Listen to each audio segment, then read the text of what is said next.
Hi guys, welcome to another beer review, and today we're going over to Harviestoun over um,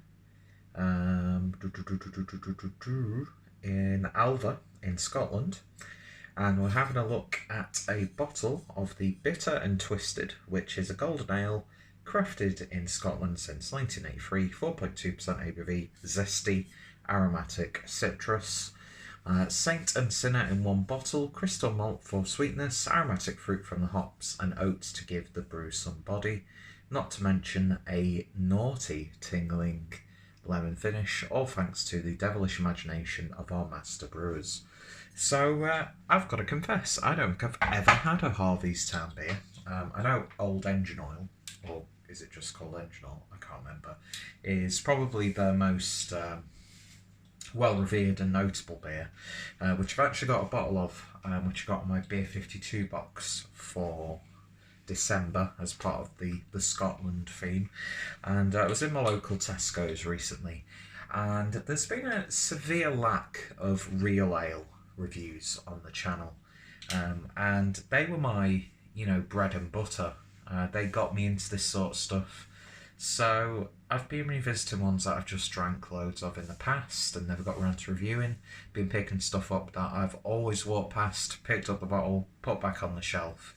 And with receiving the Old Engine Oil in the Beer 52 box, when I saw this I was like, ooh, let's pick it up. So yeah, looking forward to giving this a try. I do like the artwork, nice and simple.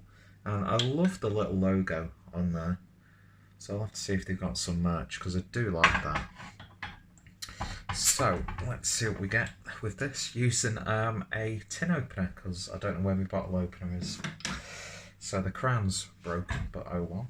I don't know why I picked this glass. I know it's not suited for this style, and the glass is very dirty.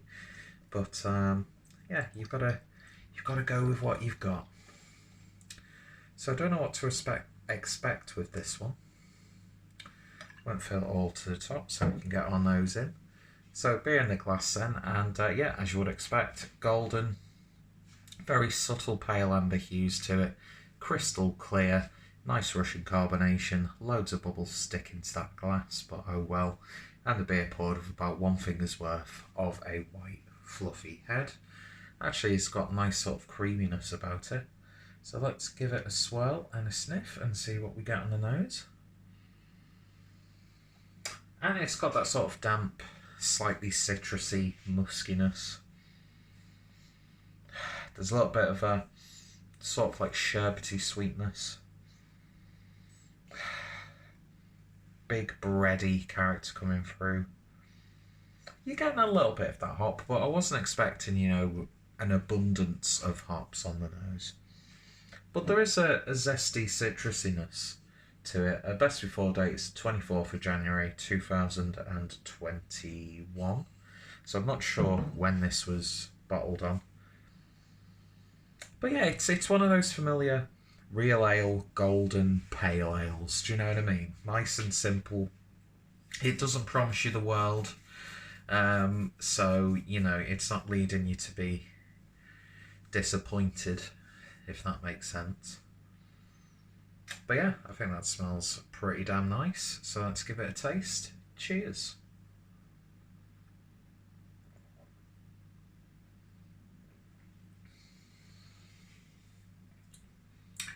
Primarily bready, biscuity, but there is a nice citric bite to it, and then a lovely hoppy bitterness on the back end. There are herbal spicy tones coming through as well. It's crisp. It does have a little bit of a heft to it in terms of the body. In fact, it's got a creamier body than you would expect for this sort of beer. I know preconceptions come into play when, I come out with phrases like that, but that's really nice. I really like that. Sometimes these beers can get really quite dull and boring. And I think that's because you come to a point where you're so used to beers just being aggressively hopped, double, triple hopped. Do you know what I mean? Hops thrown in at every aspect of the beer's production. So to have something like this, to me, it's a breath of fresh air. It really, really is. Something I don't have to think too much about. There's no offensive flavours at all. The only way you get it is if you had the bottle stored incorrectly, or if the supermarket, I mean, picked this up from Tesco's, and it seemed to be well regulated in the one I went to in Burscough. But yeah, that's nice. It's a, you know, when you see golden ale, I was saying I didn't know what to expect, which is strange because I'm drinking it now and it's like, this is actually what I was expecting. And it's just nice to take a step back, try something that's simple but brilliantly executed. And this is one of those examples. It's a really damn good golden ale. And I'm not usually the biggest fan of golden ales because I find a lot of them to be really pedestrian, by the wayside. Nothing going for them. But yeah, it's got modesty, but it's got character. And yeah, beautifully brewed.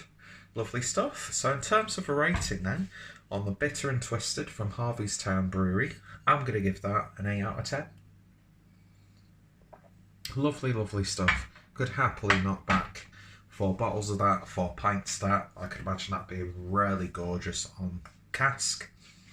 And yeah, something that'd go perfect with like fish and chips when you sat on like a windy, you know, rainy beach and you sat in your car and you're just dead cozy inside. You're just watching the wind and the trees, and it's one of those, you know, when you're having a weekend away. Do you know what I mean? Am I overly romanticising? I probably am. Sorry, Paul, if you're watching this. But I think that's lovely. I think that's really, really nice. And yeah, 8 out of 10. So if you've tried it, let me know your thoughts, opinions down below. Go check out the brewery. I'm not sure if I'll be uploading my review of engine oil on the same day. I usually do that if I've got 2 beers reviewed from the same brewery. I will try and upload both reviews on the same day just to make sure that they're not just hanging around on my computer once I've transferred them over. So yeah, lovely stuff. Highly recommended if you see it. I can't speak today. Anyway, thanks for watching, and I shall hopefully see you all later. Cheers.